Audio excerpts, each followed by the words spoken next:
In this video, we will be understanding how you can use number formatter in your workflow. All you have to do is you have to choose the name of the app as number formatter, and within the action event, you have to choose the action event as format currency. Okay.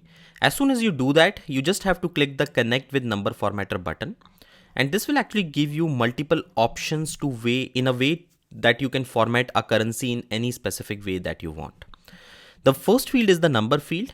If you want, you can add a static value in the number field itself, or if you want, you can also map the value that is coming on from the trigger section from the above webhook if you really want to do that as well. So in my case, you can see there are three values in my trigger section, which happens to be name, email, and currency.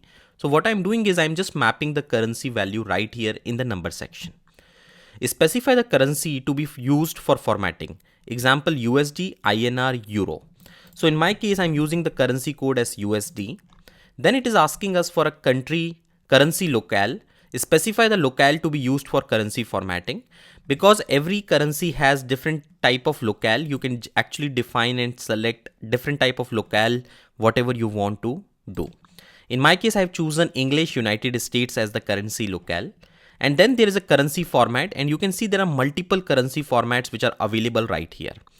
If you're seeing this symbol right here, and if you're seeing the hash number right here, you can understand what exactly that means. For example, the dot sign, it means that it shows where the decimal point should go. The comma sign shows where the thousand separator should go. A zero indicates zero padding. If the number is too short, a zero in the locale's numeric set will go there. A hash indicates no padding. If the number is too short, nothing goes there. This symbol shows where the currency sign will go. So as you can see, this is a symbol for where the currency sign should go. So effectively, this means the dollar sign will come here. Okay. And to be honest with you, what I usually do is I just fire a request to see how the currency is formatted. And as you can see, it is formatted in such a way. You can choose another option, which happens to show .00 in the end of the number. So I'll just click on save and send a test request, and you can see it showed the number with .00 in the end. And similarly, you can choose different option. For example, if you want the dollar symbol to be in the last, select this option, click on save and send test request, and you can see the dollar option will be in the last.